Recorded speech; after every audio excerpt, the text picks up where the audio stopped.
नमस्कार। World spine day यानी विश्व मेरुदंड दिवस पर हमारे विशेष कार्यक्रम में आपका स्वागत है। मेरुदंड हमारे पूरे शरीर की रीढ़ है जो संरचना, समर्थन और गतिशीलता प्रदान करता है। फिर भी इसके महत्वपूर्ण महत्व के बावजूद मेरुदंड के स्वास्थ्य को अक्सर नजरअंदाज कर दिया जाता है, जब तक कि दर्द या चोट की वजह से हम इस पर ध्यान देने के लिए मजबूर ना हो जाएं।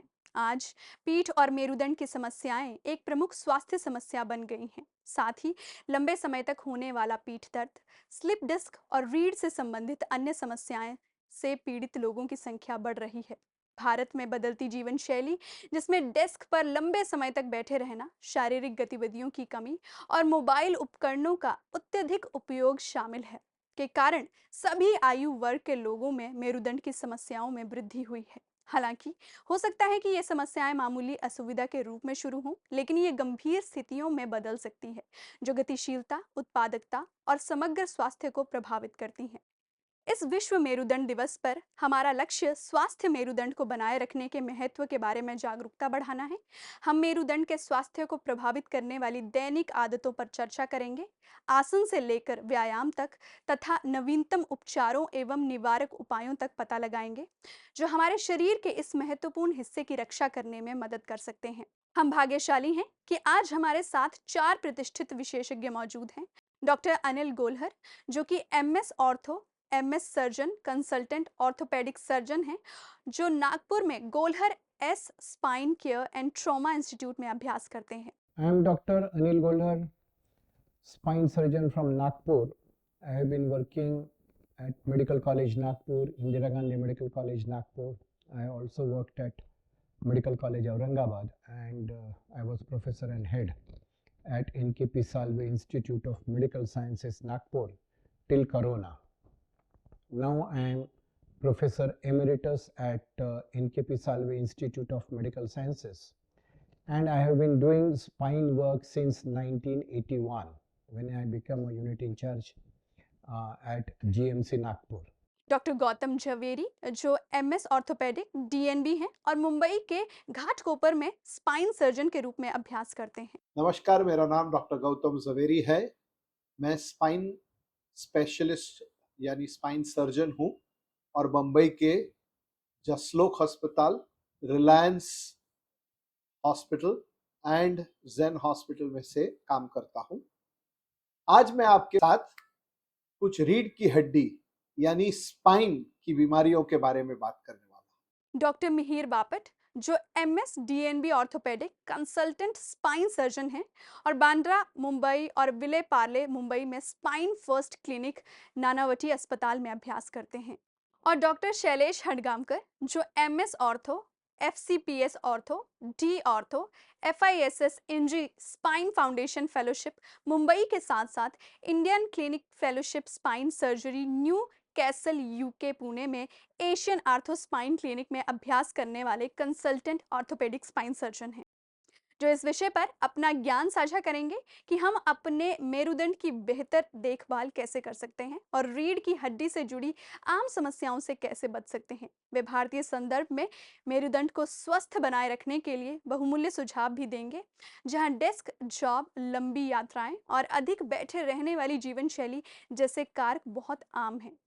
आइए डॉक्टर अनिल गोलहर से शुरुआत करते हैं। डॉक्टर साहब, सबसे पहले मेरा आपसे सवाल है कि समग्र स्वास्थ्य में मेरुदंड की भूमिका के बारे में आप हमें क्या बता सकते हैं, और ये भी कि मेरुदंड के स्वास्थ्य को बनाए रखना इतना महत्वपूर्ण क्यों है? The spine consists of 5 lumbar vertebrae, 12 thoracic vertebrae, and 7 cervical vertebrae. Here is a specimen of the lumbar spine, which always gives trouble to the patients.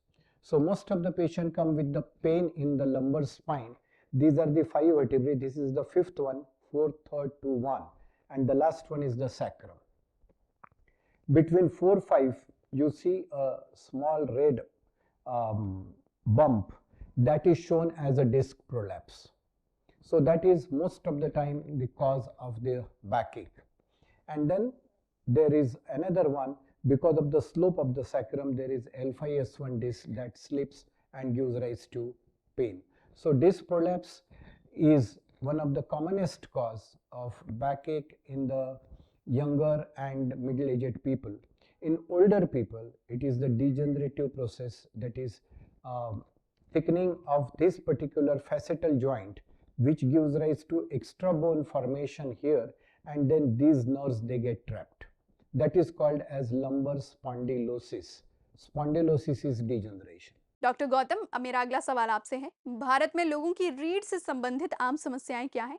क्या शहरी बनाम ग्रामीण क्षेत्रों में कोई खास रुझान है? स्पाइन में कई तरह तरह की बीमारियां होती है, पर उसके मोस्ट कॉमन प्रॉब्लम ये होता है कि पेशेंट को कमर दर्द होता है या गर्दन दर्द होता है, या कमर दर्द होने के कारण नस के ऊपर प्रेशर आने से टांगों में दर्द, टांगों में झुनझुनी, सुनापन, ये सब तकलीफें पैदा होती है। और ये सब तकलीफें क्यों होती है? इसके कई कारण हो सकते हैं, पर सबसे कॉमन रीजन यानी 90% लोगों में ये सिर्फ गद्दी, सांधे, ये सब चीजें घिस जाने से दर्द होता है। जैसे हमारी उम्र बढ़ती है, ये हड्डियों के बीच में जो गद्दी रहती है, जॉइंट्स रहते हैं, वो घिस जाते हैं। गाड़ी का टायर किस तरह घिस जाता है? 30-40 हजार किलोमीटर बाद गाड़ी का टायर घिस जाता है। इसी तरह हमारे कमर का टायर घिस जाने से कमर में दर्द पैदा होता है। और जब ये टायर ज्यादा घिस जाता है, तब कमर में नसों के ऊपर प्रेशर आता है। नस के दबने से टांगों में दर्द होता है, टांगों में झुनझुनी होती है, सुनापन होता है। डॉक्टर मिहिर, मेरा अगला सवाल आपसे है। जीवन शैली मेरुदंड के स्वास्थ्य को कैसे प्रभावित करती है और कौन सी विशिष्ट आदतें मेरुदंड की समस्याओं का कारण बन सकती है? Our spine is like a machine, and we use this machine for almost 12 hours every day. When we sit, stand, walk, bend, or travel, the spine is continuously going to take our body weight for those hours of work that we expect to do. And conditioning this machine means that you have to improve your stamina and you have to strengthen your muscles. The current issue is mainly that most of us have become sedentary with the passage of time. That means we travel from point A to point B, go to our office, we sit down in front of our desk or on a computer for about 10 to 12 hours of work. When we sit, the entire body weight is going to focus on the neck and the back, and this is going to result in a lot of fatigue in our machine, and the pain keeps on increasing as the time goes by. Doctor Shailesh, पीठ दर्द वाले मरीज को आमतौर पर कितने दिन आराम करने की सलाह दी जाती है? ये बहुत इम्पोर्टेंट सवाल है कि कितने दिन की रेस्ट हमने लेनी चाहिए। पुराने ज़माने में हम काफ़ी देखते थे पेशेंट ने 3 से 4 महीना रेस्ट ली और वो ठीक हो गए, ऐसा पेशेंट्स बोलते हैं। बट आजकल कोई 3 से 4 महीना रेस्ट रिकमेंड नहीं करता। जो गाइडलाइंस आई हैं काफ़ी जगह से, जैसे कि हार्वर्ड मेडिकल इंस्टीट्यूट से जो रिसेंट गाइडलाइंस है, या काफ़ी सेंटर्स से गाइडलाइंस है, 3 to 4 days of back pain rest is quite comfortable, because हमें शुरुआत में ही सिर्फ कुछ रेस्ट की जरूरत, जहाँ पे इन्फ्लेमेशन हुआ है उसको कंट्रोल करने के लिए जरूरत है। मेरा अगला सवाल डॉक्टर अनिल आपसे है। कई लोग लंबे समय तक डेस्क पर बैठे रहते हैं, ये गाड़ी चलाते हैं। इन स्थितियों में मेरुदंड के स्वास्थ्य को बनाए रखने के लिए आप कौन सी सुविधापूर्ण सुझाव देंगे? So lumbar spine plays very important role in day-to-day life, and then we always ask what is the day-to-day activity that affects your body as far as the spine is concerned. The most important thing is the attitude that you adopt during your day-to-day work. Long sitting hours on computer, 12 hours, 14 hours, 16 hours in a kyphotic back bend forward posture causes lot of strain on the spine, as a result of which the back muscle get fatigued and you get a backache. So you need to correct your posture basically to correct the backache and any problem related to the back. What people do not understand is the role of the physiotherapy. When you have a bad backache in a younger patient, it is most important that you correct your posture by visiting the physiotherapist and taking the physical therapy for the backache. Doctor Gautam, आज हमारे जीवन में प्रौद्योगिकी एक बड़ी भूमिका निभाती है। विशेष रूप से स्मार्टफोन और लैपटॉप के बढ़ते उपयोग के कारण इसका मेरुदंड पर क्या प्रभाव पड़ रहा है, विशेषकर युवा पीढ़ी में? मॉडर्न लाइफस्टाइल के कारण कई बार कई कमर के और गर्दन के दर्द पैदा होते हैं। हम जब पूरे दिन कंप्यूटर पे या लैपटॉप पे बैठे रहते हैं तो हमारा पोस्चर बहुत बुरा हो जाता है। हम ना कि सीधा बैठते हैं पर ऐसे झुक के काम करते हैं और उसके कारण जब लंबे ज्यादा देर तक यही काम करते रहते हैं तो गर्दन में, पीठ में काफी दर्द पैदा होता है। इसी तरह लंबी देर तक बैठने से एक एक ही पोजीशन में कमर में दर्द पैदा होता है।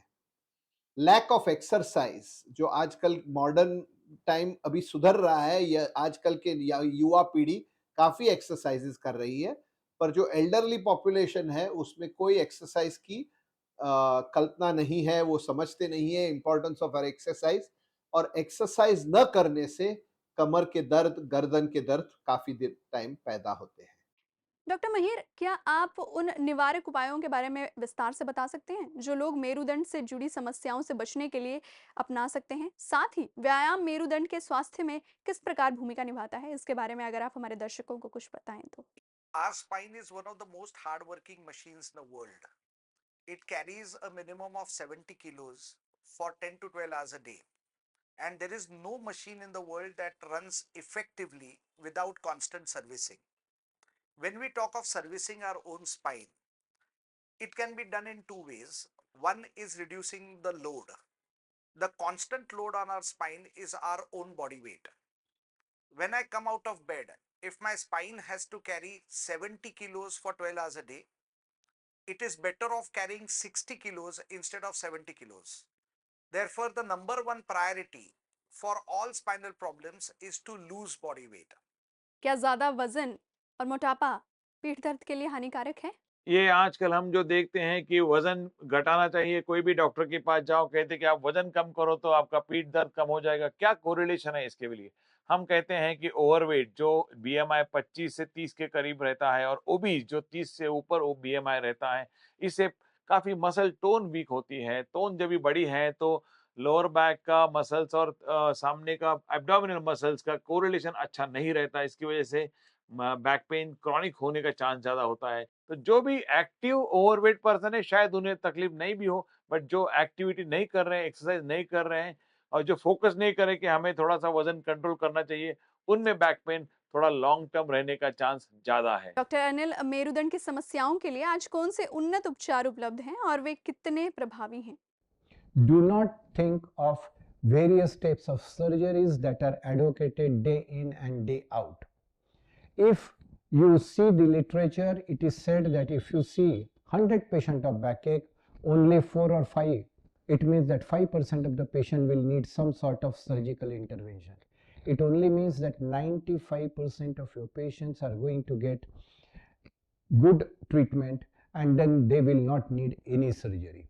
So do not opt for any surgery. There are many surgeries: minimally invasive surgery, daycare surgery, robotic surgeries, but all these are for different conditions.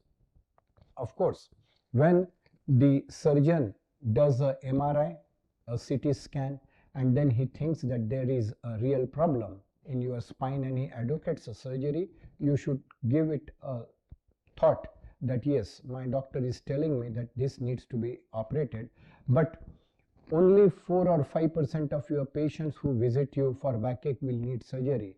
Rest of the patients can get cured only with good physiotherapy, ergonomics maintained, and then day-to-day activity maintained. Doctor Gautam, क्या आप बता सकते हैं कि मोटापा मेरुदंड के स्वास्थ्य को किस प्रकार प्रभावित करता है और लोग वजन की समस्या से जुड़ी मेरुदंड की समस्याओं को कैसे रोक सकते हैं? एक्सेसिव वेट के कारण हमारी रीढ़ की जो हड्डियां हैं, कमर की हड्डियां हैं, उसके ऊपर लोड ज्यादा आता है, और जब कमर की हड्डियों पे लोड ज्यादा आता है तो वो हड्डियां ज्यादा घिस जाती है और इसके कारण कमर में दर्द पैदा करती है। इसलिए ये बहुत ही इंपॉर्टेंट है कि हम वेट कंट्रोल करें, पर इससे भी ज्यादा इंपॉर्टेंट है कि हम रेगुलर एक्सरसाइजेस करें बैक के लिए। कई बार जब मैं पेशेंट्स को बोलता हूं कि आप एक्सरसाइजेस करें तो पेशेंट्स बताते हैं कि हाँ सर, हम तो हर रोज वॉक के लिए जा रहे हैं, वॉक बढ़िया एक्सरसाइज है for weight loss, for cardiac fitness and for overall fitness. पर कमर की फिटनेस के लिए कमर की स्पेसिफिक एक्सरसाइजेस बहुत जरूरी है, और उसमें से एक बहुत ही अच्छी एक्सरसाइज है योगा। तो अगर कमर में दर्द प्रिवेंट करना है तो yogic exercises are very very useful. Doctor Mihir, मेरा अगला सवाल आपसे है, तनाव मेरुदंड के स्वास्थ्य को किस प्रकार प्रभावित करता है? साथ ही तनाव से राहत देने वाली कुछ तकनीकें क्या हैं जो मेरुदंड की समस्याओं के जोखिम को कम करती हैं? So, muscles can work extremely well when they are relaxed and comfortable in that particular activity. So, if I'm relaxed and walking, then I consume the least amount of energy. When I'm stressed and I try to walk briskly, then I consume more energy. So, stress is directly related to energy consumption. अगर मैं कोई भी activity stress में करता हूं तो मैं जल्दी थक जाता हूं. And that is the importance of stress in our day to day activities. All of us should learn to distress. So, any position which the body maintains for more than 40 minutes, अगर आप 40 minute के ऊपर बैठते हो तो आपको relaxation के लिए 1 मिनट चलना होता है. बुजुर्गों में पीठ दर्द का कारण, एक बुजुर्ग के तौर पर स्वास्थ्य रीढ़ को बनाए रखने के लिए क्या सावधानियां बरतनी चाहिए? हमेशा जब भी हमारे क्लिनिक में पेशेंट्स आते हैं, सीनियर सिटीज़न्स हैं, जो हमें कहते हैं कि डॉक्टर साहब हमें बहुत साल से स्पॉन्डिलोसिस है, 15 साल से स्पॉन्डिलोसिस है, 10 साल से स्पॉन्डिलोसिस है। तो स्पॉन्डिलोसिस ये बीमारी नहीं है, ये नेचुरल एजिंग है। और हम जो कहते हैं कि वियर एंड टेयर, जहाँ पे कमर का जॉइंट जो है, फैसेटल जॉइंट जो एक दूसरे के ऊपर फ्रिक्शन होता है, जो डिस्क की हाइट कम होने से ये फ्रिक्शन बढ़ता है या मसल वीक होते हैं, ये सब चीज़ों की वजह से लोअर बैक में समस्या होती है। हमारे सम्मानित डॉक्टरों के पैनल को आज की उनकी बहुमूल्य जानकारी के लिए धन्यवाद। समापन से पहले मैं आप सभी से अनुरोध करना चाहूंगी कि हमारे दर्शकों को स्वस्थ मेरुदंड बनाए रखने के बारे में एक महत्वपूर्ण सलाह दें। सबसे पहले डॉक्टर अनिल, आपसे शुरुआत करते हैं। हमारे दर्शकों को अपने मेरुदंड को स्वस्थ रखने के लिए आप अंतिम सुझाव क्या देंगे? Do regular exercises, expose yourself to sunlight every day, and then as you age, and because of the aging process, take due precaution of osteoporosis by taking regular calciums, vitamin D, and food supplement that should take care of your backache. Backache per se is not very difficult. It is the second commonest symptom in the literature after the headache. So every second person probably gets a backache before he attains the age of 30 years. But backache, if treated properly and taken care of, should be a not very difficult problem for you to solve. Please, for God's sake, do not depend too much on drugs, and surgical intervention is not the treatment of a backache. It is only in 4-5% of the patient that you will need to undergo a surgery. Rest of the things can be taken care by day-to-day activity, exercises, physiotherapy, and good nutrition. Thank you. Doctor Gautam, इसके बारे में आपका क्या कहना है? At the end, I would like to share my insight or my thoughts about how to prevent illnesses in the spine. This is a cornerstone of three things. The first is regular exercise. Second is a proper nutrition, which includes high protein diet, high calcium, vitamins in your diet, which will keep the bones strong. And the third is you must always remember that a healthy body works well if the mind is healthy. And therefore, for the mind to be healthy, you must be at peace with yourself. And therefore, some kind of relaxation exercises would be very, very helpful in order to keep you healthy. Thank you. Doctor Mihir, आप दैनिक जीवन में मेरुदंड के स्वास्थ्य की रक्षा करने के बारे में क्या अंतिम सुझाव देंगे? So, all of us would like to be young. So, whatever people feel that whatever I could do at 20, I should be able to do at 40, 60, 70, 80. So, I would like to tell people that the mind always remains a 20-year-old, and it keeps on driving a machine which becomes 40, 50, 60, 70. So with time, all of us will need to adjust our activities to suit our back.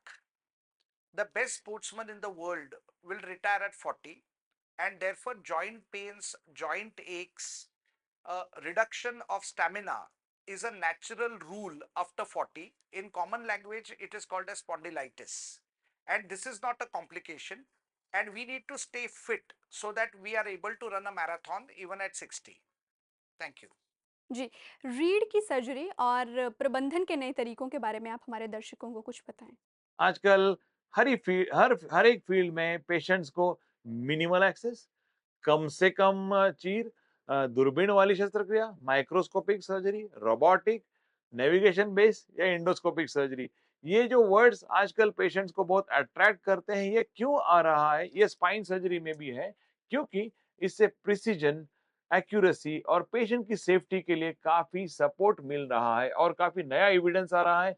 Minimally invasive surgery ये काफी प्रचलित होते जा रही है, navigation based surgery ये काफी प्रचलित होते जा रही है और इंडोस्कोपिक स्पाइन सर्जरी भी काफी नई तरीके से उभर के आ रही है। ये सिर्फ भारत में नहीं, पूरे विश्व भर में हमें ये प्रमाण दिख रहा है। एक बार फिर doctor Anil Golhar, doctor Gautam Javeri, doctor Mihir Bapat और डॉक्टर शैलेश हंडगामकर को उनकी बहुमूल्य जानकारी और व्यवहारिक सुझावों के लिए धन्यवाद। यह स्पष्ट है कि मेरुदंड के स्वास्थ्य को बनाए रखना हमारे समग्र कल्याण के लिए महत्वपूर्ण है और सही ज्ञान तथा आदतों के साथ हम मेरुदंड से जुड़ी कई आम समस्याओं को रोक सकते हैं, जिनका सामना लोग आज करते हैं। इस विश्व मेरुदंड दिवस पर आइए हम अपने मेरुदंड के स्वास्थ्य को प्राथमिकता देने के लिए कुछ समय निकालें और अपने दैनिक जीवन में छोटे लेकिन प्रभावशाली बदलाव करें, सक्रिय रहें, सचेत रहें। याद रखें कि एक स्वस्थ मेरुदंड स्वस्थ जीवन की रीढ़ है। हमारे साथ जुड़ने के लिए आपका धन्यवाद और अपने स्वास्थ्य का ध्यान रखें। धन्यवाद।